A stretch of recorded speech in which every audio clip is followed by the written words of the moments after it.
This is the second tape based on making a comparison between a certain kind of a drama therapy process that I did in 40 years ago in New York City with a bunch of children who, in those days, they would call Children Who Hate, based on a book by Redl and Weinman called Children Who Hate.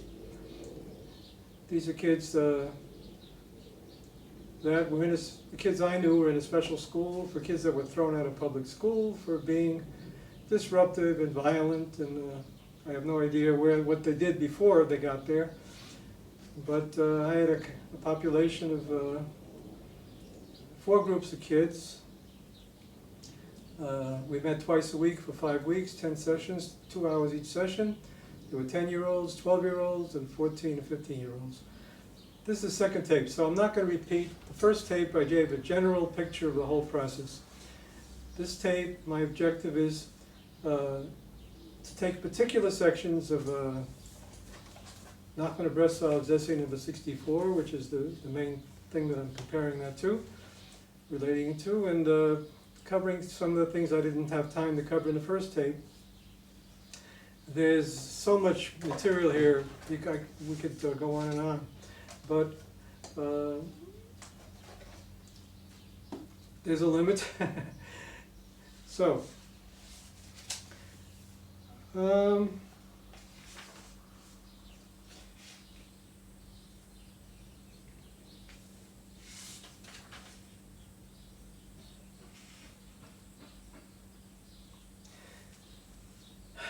we talked about in essay 64, Nachman is comparing creation to speaking.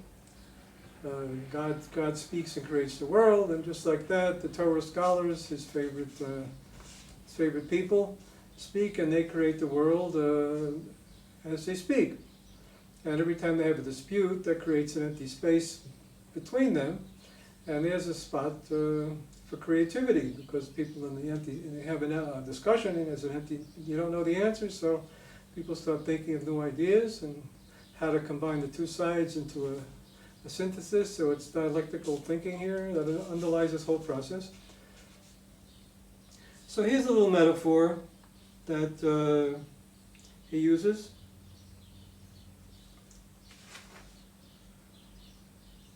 He cites a certain Mishnah section, and he says, "All my days gadalti, I was raised, Bain, among the scholars, and I have found nothing better for the body than silence. The main thing is not the expounding, but the practice, and whoever speaks too overmuch brings on sin." Well, we already talked about too much talk leading to big impasses between people. They start criticizing each other too much and threatening each other. So we already talked about that. But I want to focus on a particular interesting element here. So then he goes on and analyzes it a little bit deeper.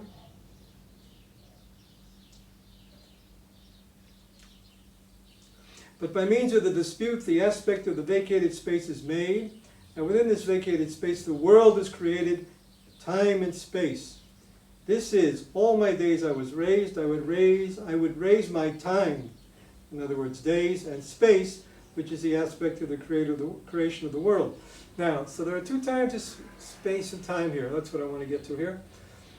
When the scholars in ordinary clock time, and sitting in an ordinary place, somewhere here in Jerusalem, say, they're looking at the clock to know what time it is, and they know what place they're in. They're in Meisharim or some neighborhood there. And but what happens when there's a dispute? And since disputes are at the heart of the creation of the world, we have this idea of the dispute gives us an idea what he means by world, to make a world.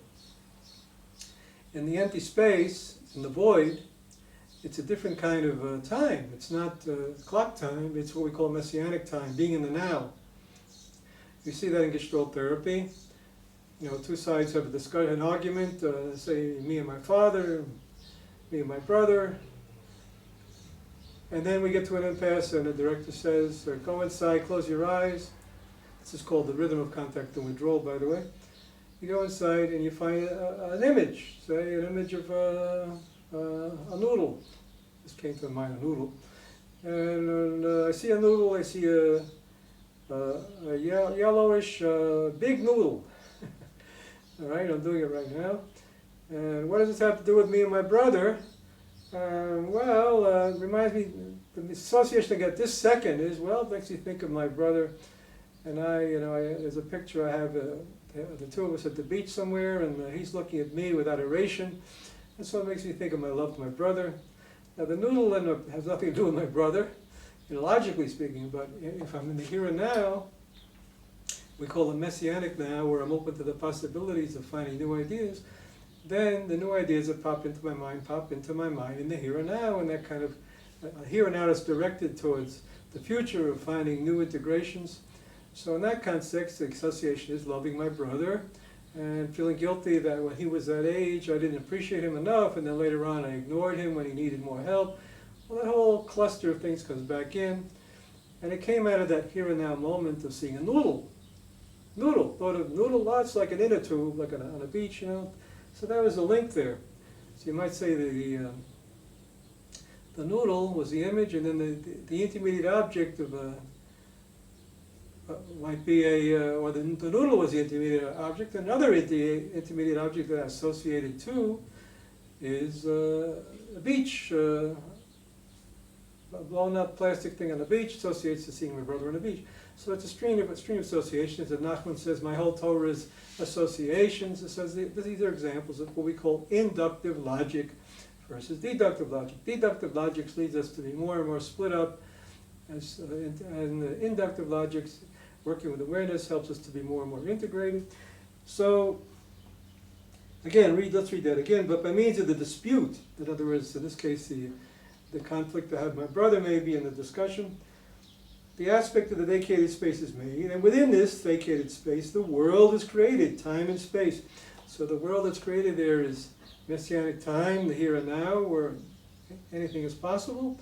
And the space, by the way, is not just ordinary space like, such and such yeshiva and such neighborhood. Rather, it's what we call hamakom. In Hebrew, hamakom is one name for God. The place. And that associates, and I've mentioned this many times already, to the idea of space that Maimonides took from Aristotle, the dialectical space, in the sense that to be in one place and to really get into that place or situation and really be rooted in that place and all the possibilities of that moment in that place is to be in touch with the dialectic of all the possibilities, the thesis and antithesis and the synthesis, the constant struggles that we discover when we really get involved in a situation. That spiraling dialectic, that's Jacob's ladder, leads right up to God, right? So God's presence in the world is available to us if we really get involved in our life situations. Okay, so now relating that to these kids. Oh, let's go on a little bit before. Gadalti, I was raised, he says, I raised my time and space from constriction to gadlut. Katnut to gadlut, from smallness to expansion. That's what I just said. So his time and space, he's using metaphors all the time. Yes? So time and space shifts from clock time and a particular location, measured location, to messianic time, and the infinite possibilities of being involved in a situation, the spiraling, really being in a place. So that's what happens when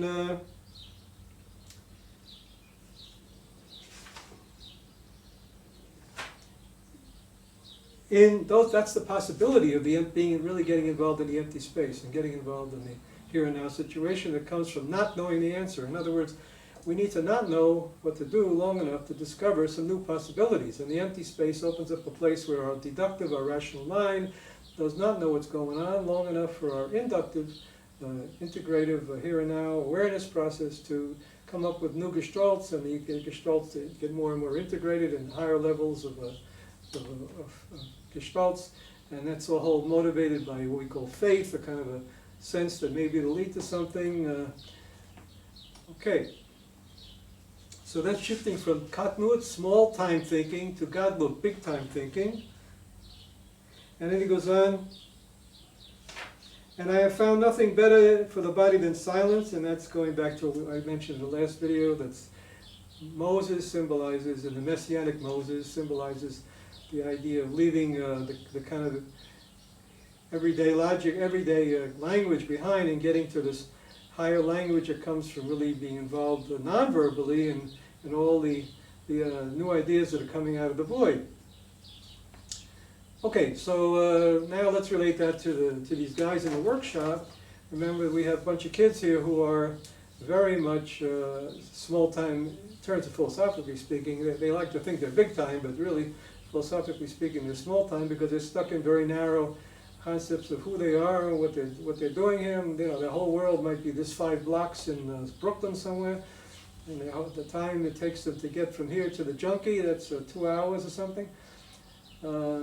That's their world of time and space. But what happens is in this workshop, this orientation therapy workshop, which I described, where there's a free flow, inviting kids for 2 hours to improvise with objects like that and discover what their possibilities are in the here and now. They're without the structure of knowing it. They don't know what in this 2 hours. They don't know where they are, and they don't know where they're going because nothing's happening. There's no verbal language telling them what to think, what to do, all that.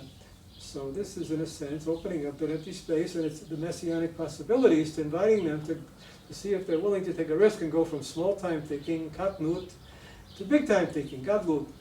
And lo and behold, they do it. They discover the inner Moses. They're in a part of their self, their life that wants to come together, that would like to be free from all these boxes they got stuck in by too much small-time thinking.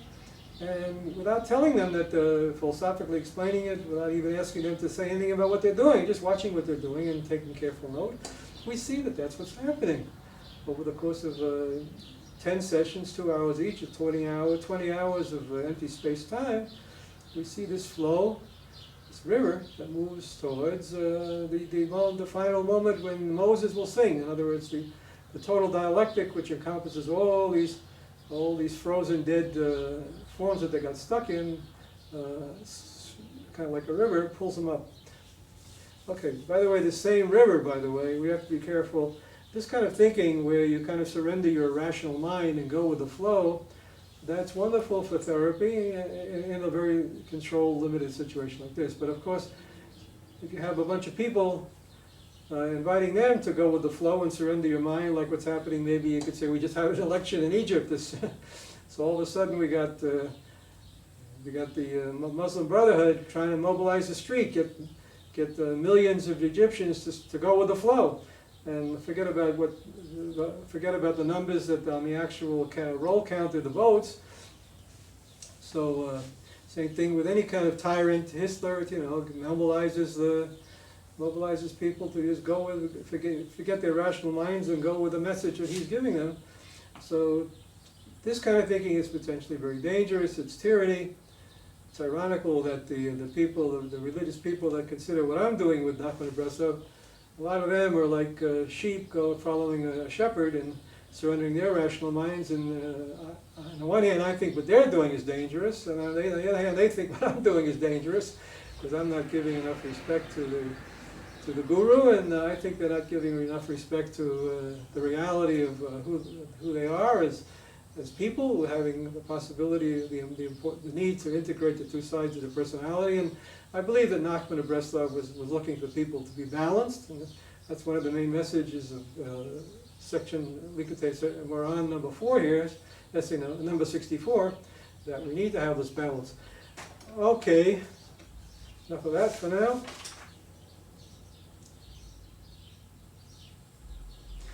Let's take another hot topic here. Now, we already talked several times about Moses being the symbol of this process here on the highest level.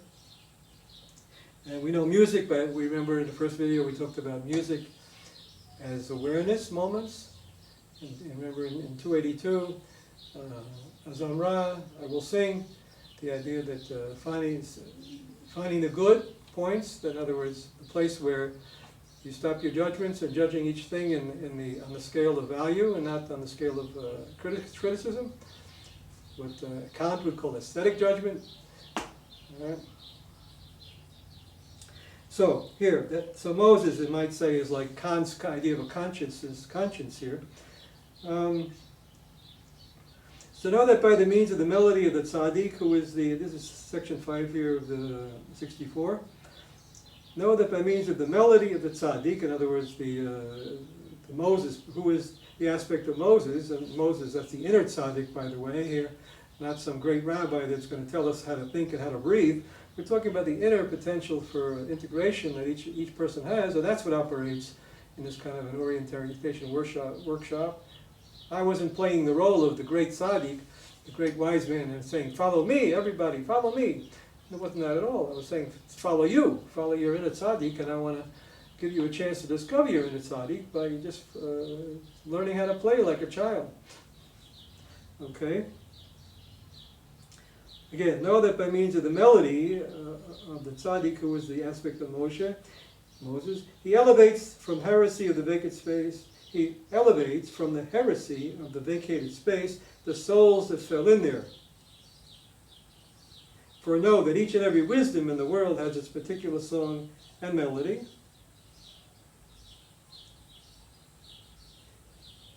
Even heresy has a melody and song that is particular to the heretical wisdom. Okay, so let's look at these kids again. Let's say a kid, the first session, he certainly knows all about the song of drugs. He's been exposed to that already a couple of years in the street, maybe even at home. And so going back to the idea of orientation civilization, an idea and representing the idea with my behavior, it's no problem for him to take the idea of junkie, being a junkie, or wanting to be a junkie, or resisting being a junkie, and right away acting that out as some kind of a play with his friend, or even by himself, just pretending he's shooting up. So that Nachman's way of saying the same thing is that each wisdom, even heresy, has a melody and song that is particular to heretical wisdom. In other words, even a cruddy idea, an evil idea, like taking drugs, has a melody and song which is particular to that heretical wisdom. So the idea of taking drugs is the heretical, in other words, the evil wisdom that comes from too much license, or whatever you want to call it. So that ideal has a song, the melody, which is the fantasy which comes out of that, the symbolization, where you take all the moments, the awareness moments, and put them together. Your fantasy moments are also reality moments, and integrate them into this gestalt, this big image, and act it out. And then once you do that image, then you know you've done it, you've expressed it, so then you're looking for the next image, because then by next week that drug number is already boring, and you're looking for something more interesting, and so you'll try violence the next week. And so you go, like I said in the first video, you go from drugs to violence to sex to homosex to normal things to personal problems over the course of 20 hours and 10 weeks. And that was the way the thing flowed. And it came simply from finding the wisdom, the idea in each thing you're doing, and then giving it a form, a representation, which would be what Nachman's called the melody, or the song of that thing. So everything has its own song. If I look at my finger here, I look at my finger, I see a right angle, so then that right angle becomes the song of this hand. Or I see a gun, and all of a sudden the gun becomes the song. Bang, bang, bang, that's the song of the gun. Or V for victory. So then V for victory, I see images of da da da da da. Or that song, the music for victory at sea, you know. So that's the song. In other words, the gestalt, the collection of contact awareness moments that comes from the idea, from the orientation, that creates that symbolization. So that's going back to the Kabbalah, that's Adam projecting an Eve out of himself, that's Chokhmah, the idea projecting Bina, building a world. There's the whole Kabbalah there. All right? So the whole thing is very basic, on the other hand, totally simple. Even a 2-year-old can look at his hand and go bang, bang, bang. And yet it takes Nachman of Breslav here to express it in a sophisticated jargon that's interesting enough for scholars to spend their whole life studying. So again, I read it again. For know each and every wisdom in the world has its particular song and melody. In other words, every orientation has its symbolization. Every chokhmah has its bina. Its particular song and melody. This song is particular to that wisdom, so that this wisdom is derived from this song. Now this is very important. Notice he's saying the wisdom is derived from the song. He's not saying the song is derived from the wisdom. This is what is especially unique about this guy here. That being in the situation, any situation as a collection of awareness moments is a song.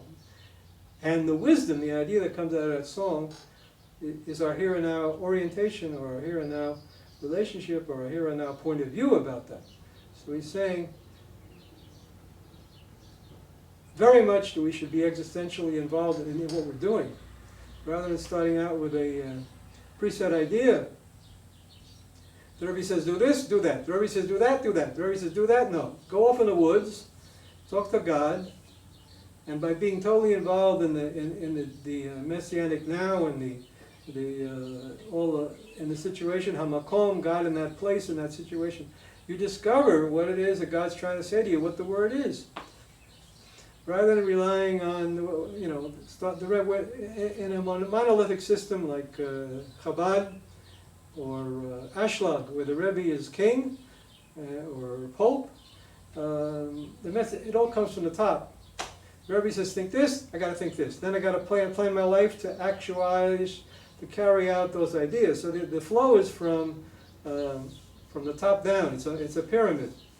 Like, the same thing in the Catholic Church. You have the Dominicans and the Franciscans. The Franciscans are, again, it's just like Nachman of Bresav. So we have the two sides. We have the Aristotelian tradition of monistic thinking, one big system with the Rebbe or the Pope or Julius Caesar on top, and we have the other stream, which is usually has to be hiding from the tyranny, the underdog of the people that want to go off in the woods and see it there, and give each one a chance to find his own way based on being totally involved in the situation. We have the Catholics and we have the Protestants. The Protestants are, of course, the basic idea of Protestantism is the same thing, but of course even Protestantism becomes a cult with a guru on top, and Martin Luther takes the place of the Pope, and okay. Anyway, so that's a danger, by the way, in the Breslav community today. They forget about what it's all about.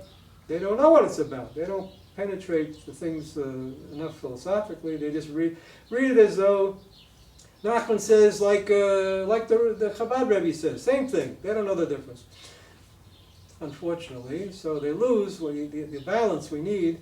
We need the two. We need a lot of emphasis on the rules from the Chabadniks, and the Chabadniks have the power as a big system to accomplish things in the world, to build communities and things like that. But the Breslav is an important balance to that if they are really Breslavers. But unfortunately, they just become another subdivision of Chabad and another cult with another guru. And the message here that Nachman is saying, right here he says it, that the wisdom is derived from that song. The idea comes out of being totally involved in a situation. Not the situation comes being totally involved in what the Rebbe has to say. Please understand that. That's very important. Okay.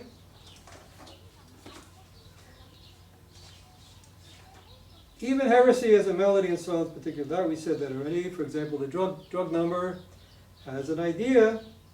The idea of taking drugs has a show that you can do out of that. And then he goes on to say that the two are dependent on each other. In other words, the song and the idea, the wisdom, they're mutually dependent. It's a matter of emphasis. It's not that it's one or the other, of course. It's a matter of emphasis. And Nachman of Bresav is on the side of emphasizing that the situation is guru, you might say, and our thinking needs to come out of being totally involved in what we're doing rather than being totally involved in what somebody tells us to think and we do. All right?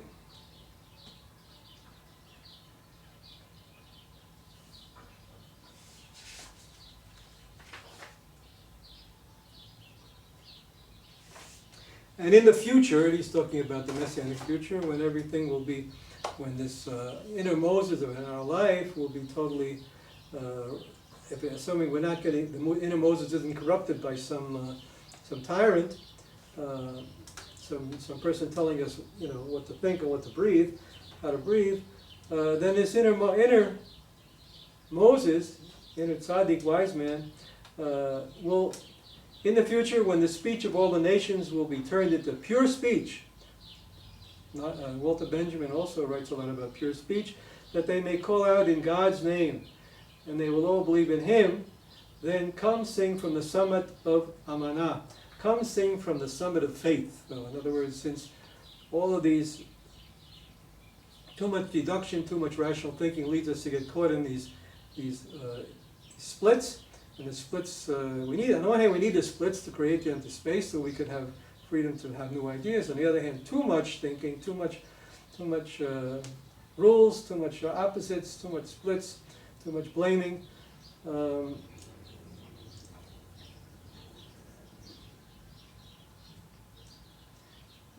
Needs to be remedied by this other side. The Moses as the tzaddik that is in a sense emphasize the side of induction to get the balance, the side of working from awareness, integrating moments of awareness to higher and higher levels, and so the balance. His pure speech is when he's talking about pure speech.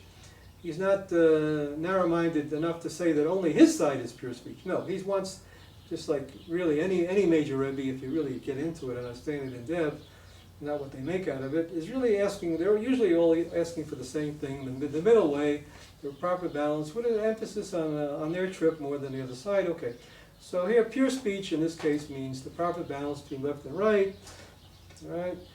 And you get to that by having faith that you're going to get to it. Like in our exercise here with the kids. Nobody told them that now you emphasize the side of thinking, now emphasize the side of doing, now emphasize the side of thinking, now doing, now thinking, doing. No, it happened by itself. And faith led them to the summit of faith. Amanah is another word for faith in Hebrew. The highest level of faith is where all these things come together, and it makes me think of a particular kid in the workshop. Near the end, kids start getting major important revelations. So it reminds me think of one kid. There was a session with this guy. I don't want to mention names, so I'll just say Joe. Okay, Joe. So Joe and his friends stay after the session, and after 2 hours they want another hour or two. So we stayed another hour or two, and these two guys are working and working. And at the end, I remember, kid takes out a cigarette, lights up. I didn't criticize him for that, and starts thinking about his life, and he says, I'm always on stage in my life, and especially in this school, I'm always on stage. Now that's a major bit of wisdom for a kid. This kid might have been 12 years old, 10 years old, to get to that point, be able to look back and see his life with that perspective. This, by the way, is right there out of, let's see, what is it, 2019. Essay 19 of part 1 of Likutei Moharan, Nachman of Bresav, where he talks about the importance to go to the tzaddik, go to the wise man. Don't just read about it in the book.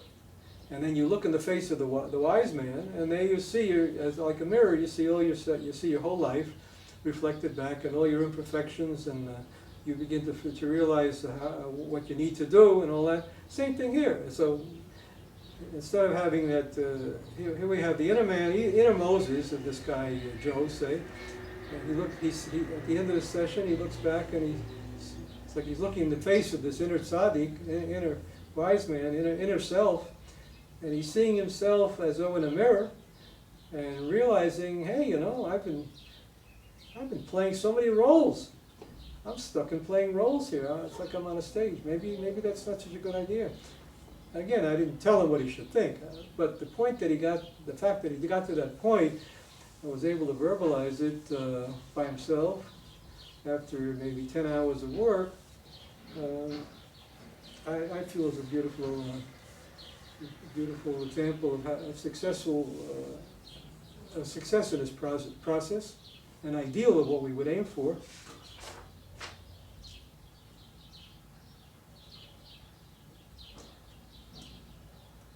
So the idea, and then Moses will sing at the end, that's the idea of all these moments of awareness, melodies coming together. And here's what he says, then Moses will sing. Our sages of blessed memory said, it does not say sang, but will sing. This is a biblical source, the resurrection of the dead.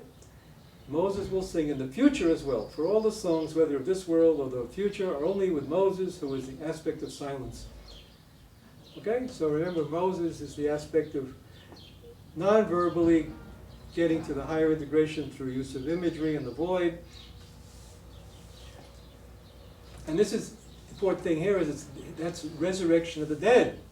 Now each of these frozen behaviors that these kids walked in with at the beginning of the sessions, the beginning of the work, when they first met him, say the take the drug story. That's a story, you know, it passes for creativity, but whenever every single kid, 20, 30 kids do the same story, you can see it's not creativity. It's a frozen mold that they're into. It's basically dead form, what you call a period of dead form. It's not being illuminated by here and now ideas. So, but what happened was that in the course of the process, if this kid, say, was able to look back at himself as a junkie and doing that junkie number, and able to look at it from the higher point of the wisdom here, his, you might say, the existential message he got from 20 hours of work, then he's able to look back at that as though in the face of his inner Moses there, and see himself as playing the junkie number, and be able to question that. Is it really a good idea? That's what we call, that's what the example of this, the higher idea, the existential message, the big idea, encompassing the small ideas, and flooding it, negating it. So if the drunky idea is the negation of a creative life, then the higher idea that maybe this junky thing is a dumb thing to do, that's a negation of the negation. So if it's the Kabbalah here fits right in with what happens in the process. Okay? And the fact that this happened without any talking is exactly what Nachman is saying. The aspect of silence sometimes is more important than the aspect of verbiage. Gestalt therapy, we have the same idea. We talk about poetry versus verbalizing, or what Fritz Perls calls elephant shit. When a person is speaking in a way that's totally connected to his life, like for example, when that kid Joe would say, you know, I've been acting on a stage my whole life, you know, and he says it as though he means it, that's poetry. That's his metaphor. That's action, human action, as language. But when the same kid, say at the first session, gives us a half an hour talk about how important it is to take drugs, or how important it is to kill all the junkies, or something like that, you know, that's not poetry. That's verbiage. That's prose. That's a script that he's incorporated, a dead form, and he succeeded in illuminating, lighting up, bringing back to life that dead form in the course of the process. I hope that's clear. Dead form, illuminated by here and now, integrative idea is we call live form. In fact, he has the image here right now in this essay. He says the same thing, but he uses again his metaphor. He says, here's his metaphor for the same thing, live form. And then they will know that the vacated space is the aspect of locusts, like the grasshopper whose garment is part of himself. Like the grasshopper whose garment is part of himself. Garment is the aspect of the contraction that formed the vacated space, which produces the aspect of garments. They will understand that it is part of itself, that is, in fact, there is godliness there. And even so, It is the aspect of a garment contraction that formed the aspect of the vacated space. Okay, so that the process of forming this, the disputes of two sides getting further and further apart, the more and more the kid gets seeing himself as a junkie or fighting against being a junkie, that tormented vacated space there. And then later on he looks back at that side of himself, that show he's been putting on, and he says, hey, maybe that's not such a good idea. He's seeing that on the one hand, he is stuck. I am that guy. I am that tormented soul stuck between drugs and no drugs. On the other hand, look at me. I'm free of that. I'm able to look back and say, hey. So it's on the one hand, it's a garment that I wear. It's just a shirt. I could take it off, put it on. On the other hand, it's me. There's different ways of conceptualizing that. That my hang-ups, I am that way. I'm stuck in it. I can't change. But on the other hand, there's godliness there. There is the possibility of some kind of a higher integration of faith happening that'll pull me out of this. So the combination of despair and hope at the same time is so again, I didn't lecture these kids about how important it is to have faith in God. God was the last thing I was thinking about when I was 30 years old, 40 years ago. I was mostly concerned about being as free as I could in New York, the avant-garde theater. But for me, it was a spiritual search at the same time. So I guess in that sense, this theater, an exercise like this is a way of getting people to take their spiritual life seriously and their self-integration seriously. And we see it happening here, that the kid discovers that there is this power of integration that's potentially could happen here, where all of my torn sides can come together. It's there, even though I thought it wasn't. It couldn't be. It's impossible that I could think that way if I'm simply a junkie. And I am simply a junkie. On the other hand, I do think that way. I do have, when I stop and slow down and get in touch, I feel a sense that I'm not hopelessly lost, that there's some possibility of finding some kind of truth in my life. And so the two elements are there. Okay.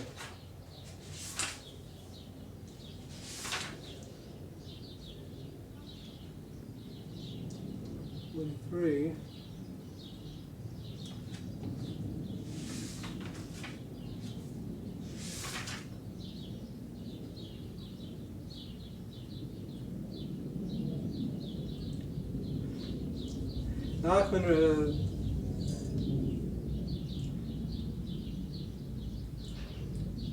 Nachman has a quote here from the Bible, from Exodus. This is the last section of 64. God said to Moshe, "Go to Pharaoh, for I have hardened his heart and the heart of his servants, that I might set these signs of mine in their midst, that you might recount in the ears of your children and your grandchildren how I have made a mockery of the Egyptians, and also you relate to them the signs which I have placed in their midst, that you might know that I am God." Moshe and Aaron went to Pharaoh, and they said to him, "Tomorrow I will bring locusts into your borders." Well, we already talked about the locusts. Let's just put that in context here. God says to Moshe, "Go to Pharaoh." Now, Pharaoh is a favorite for Jewish rabbis. They love to talk about the Egyptians as the opposite of the Jews. We have the truth. They're stuck. They're sort of like Nachman is seeing Pharaoh and his slaves the way we are looking at these kids, as really stuck in evil, bad habits, don't know how to think right, don't know how to see the truth right. So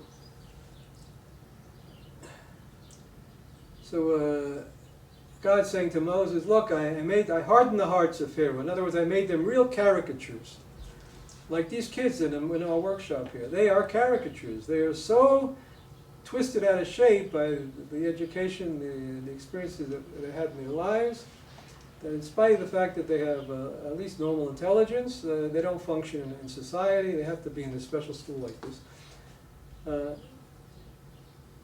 So these kids, in a sense, God has hardened their hearts, made them caricatures, made them signs of something to be ridiculed. They are symbols of evil, these kids.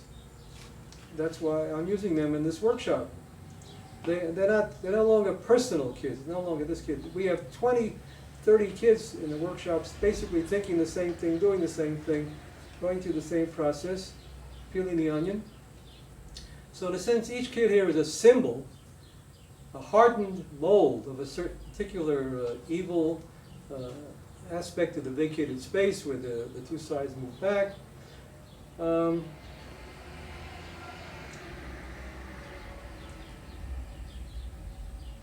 Hardening of the heart.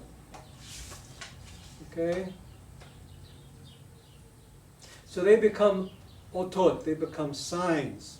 Nachman likes to play with words, so he's going to now play with the difference between otot, which is signs, and otiot, which is letters. That's interesting to think about for a minute. The word ot means sign or letter, but in the plural, otot is signs and otiot is letters. And they're very different meanings in the Kabbalistic system here. So first of all, we have these totally twisted out of shape Egyptians or delinquents here, whose hearts have been hardened into a frozen, reified behaviors, habits, and they're stuck there. There's no way of talking to them, getting them to it'd be very hard to talk them out of their habits.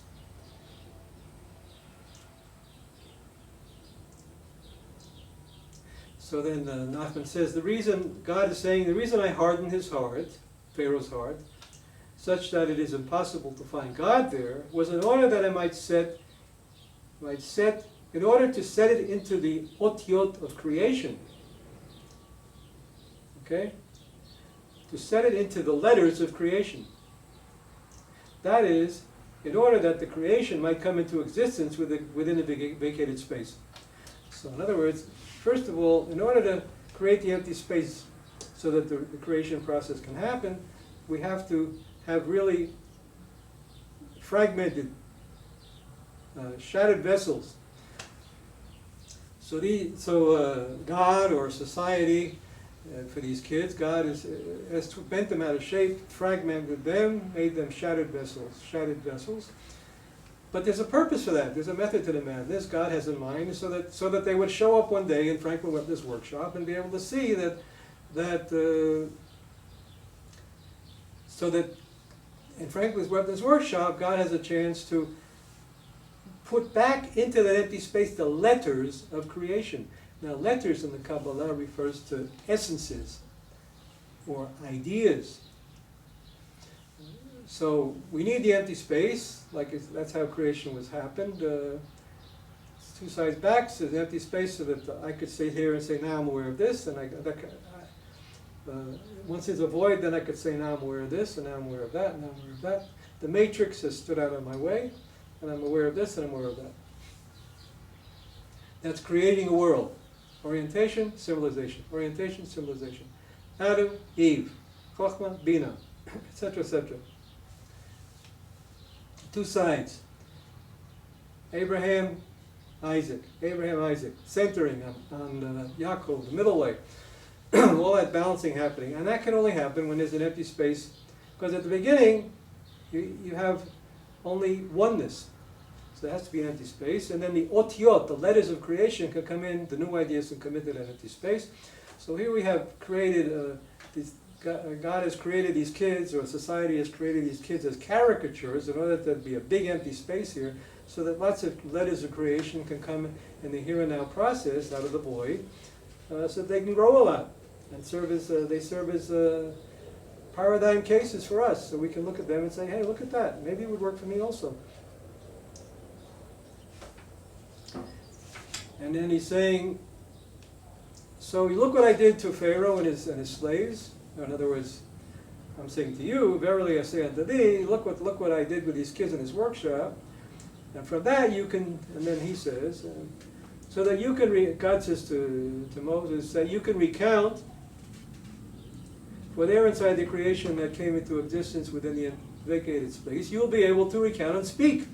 And here when you say speak, he's saying speaking, dibur, the word, we never know what the Nachman uses when he says speak. Is he talking about ordinary speaking or deeper speaking? So deeper speaking is speaking the word of God. And the word of God here in this particular 64 thing is that image of Moses singing at the end of the days when all the evil comes is lifted up into the good, the flow of induction. And so that's what we mean by speak. That word, when the kid says, oh, I look back at my life and I was on a stage, and he is always looking into his inner tzaddik, his inner guru, his inner wise man, that is speaking. That is speaking the word. So that you will be able to recount and speak. And God is saying to Moses, in the ears of your children and your grandchildren, in other words, you will be able to, with regard to that which is after creation. So creation was all of these, the stage here in this particular context. Creation refers to the formation of the habits of these kids. And then once they're formed into caricatures of normal kids, if a kid does manage to get to the other side of that after creation, and has this kind of uplifting spiritual experience, finding his inner Moses, that's singing, that's integrating his life, and then the kid's able to look back at his life and say, hey, I was on a stage, look at this, I've been making a fool out of myself, I'm on a stage. So that's the word. He's able to speak the word of integration, the word of God, if you want to look at it a religious way. So then this sentence makes sense here. With regard to that which is after creation, in other words, now that looking back at after he's stuck in these forms, you'll be able to recount and speak and comprehend the contraction of his compassion that is in each thing. You will be able to recount and speak, that is to say, the message, the word, which is, oh my God, look how we're stuck in that mess there, and comprehend the contraction of his compassion that is in each thing. And you will be able to recognize how each of the habits you learned when you were younger somehow or other got distorted. And somehow you missed out on that compassion. There was a contraction of the light, but somehow in your case, in my case, I'm the kid, I say, somehow I didn't get the message. I overdid it. I overdid this and I overdid that, and I got stuck this way, I got stuck that way. So this overview, hindsight, looking into the face of this inner guru, allows this kid, for example, to look back and say, hey, wow, I got stuck, and now since I realize I got stuck, I can begin to see how to get unstuck. He could recognize that there are certain vessels, certain habits, behaviors that we have an opportunity to learn in a situation, and we need to respect the reality situation. Because each reality situation, on the one hand, it's an infinite invitation to explore. On the other hand, we can only explore within certain limits. We have to have the middle way. If we do too much of this and too much of that, we lose the balance, and we don't appreciate the actual balance that we're offered here. So the idea of contraction, God has infinite light. This is now a religious person would say it this way, that there's this infinite light, and in this situation, if we're in touch with the reality of the situation, then we're going to see that we don't have infinite light. We have, that light is being contracted, a limit is being set to us to explore in the situation. If we violate the limits of the situation, then we're not respecting the contractions that is in that thing. And Nachman goes on, thus is the extent of a father's compassion for a child, that this thing contains this much compassion and that thing contains that much compassion. So it's like the kid looking back on his life is like the father looking back at his own self as his child and wanting to teach the kid to respect more the limits of the light that were available in that situation, and not to overdo it.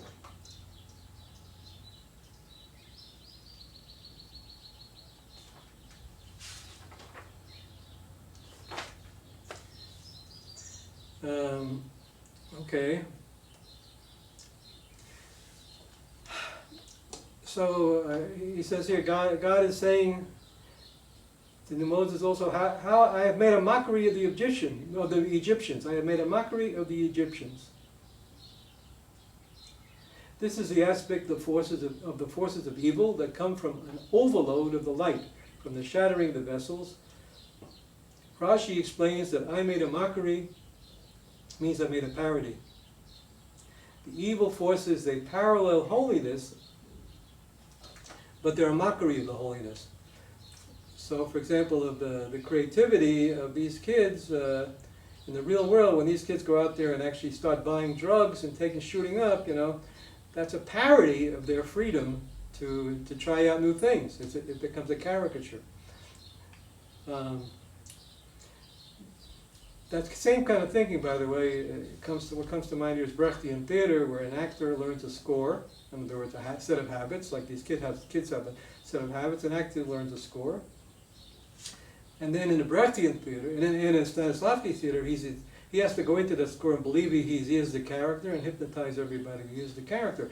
But in the Brechtian theater, he wants to be on top of that character, like he says, like the father of that child, be able to give see bigger and more encompassing ideas, and be able to illuminate that dead form, that score, with all kinds of here and now input, new ideas. So in that sense, the actor in Brechtian theater makes a parody, makes a joke out of he's mocking his forms. He first has a form that, when he first developed it, might have been very serious, and then you do a mocking your form exercise. I made a video of that already. And that way you learn how to be able to take that frozen form, which is another vacated empty space, split into opposites, what they call a junk collage, and showing how you can, in the here and now, be on top of that, like Moses at the end of days, singing, from the point of view of the total dialectic, where there's a proper balance and everything, and from that point of view of here and now wisdom, and is this totally involved in a situation, hamakom, God's presence, and the Messianic now, there, from that point of view, you're on the summit of faith. Again, all the images fit here. You're able to illuminate, light up that form by making a parody out of it. So by making a parody of it, you bring godliness back into an ungodly situation. So that's exactly what it says here. That you might know that I am God. In that place you will be able to recognize God, since there are holy sparks and letters there. That is, even within the aspect of parody, the forces of evil, even within the forces of evil, our life habits which are frozen into ridiculous caricatures, which is the aspect of heresy, which stems from an overload of the light, there too you will be able to recognize God. There too we have the capacity, with the wisdom of caricature and being able to laugh at ourselves every once in a while, we have the ability to find the balance, the middle way. In that case, you want to call it God if you're religious, you want to call it just the middle way, whatever you want to call it, but we're able to get out of that with a certain amount of faith in a process that could lead us there. Either as patients in this workshop, or as performers, then we have the potential to do that ourselves, and also educate the audience and show the audience how they too can laugh at themselves and laugh at society and be liberated from that, So, so much for 64 here in relationship to drama therapy, a little bit of music therapy in a bigger sense, of course, not just music therapy where everybody gets together and makes noises, but rather in the sense of music, in the broad sense that Nachman of Breslav uses it here as freedom from the matrix of rigid thinking.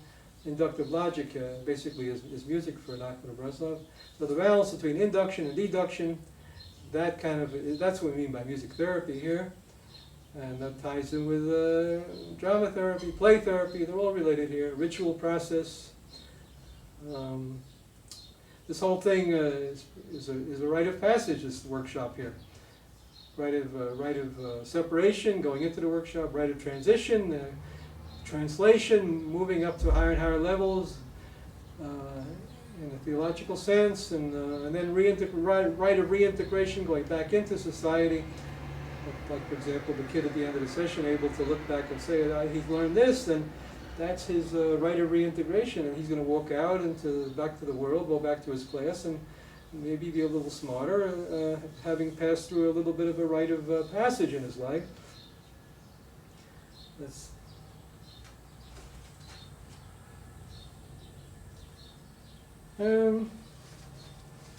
Okay, thank you. Tune in next time. I hope I'm going to do one on relationship of the same essay here to rap music. I'm working on that one next. I'll also focus on 22 and 282 some more, because they all deal with music. Rap music is very important. I'll go into that.